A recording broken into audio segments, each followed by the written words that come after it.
That's the first time I tried to print TPU with this 3D printer, and the results look fine.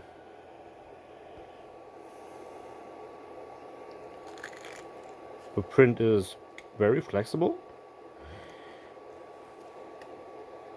and I guess I have to clean that up a little bit.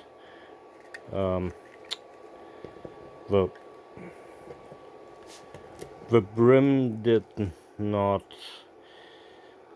detach completely, but yeah, it's okay. Even the overhangs look alright. I guess I could try to print a fursuit head base with TPU.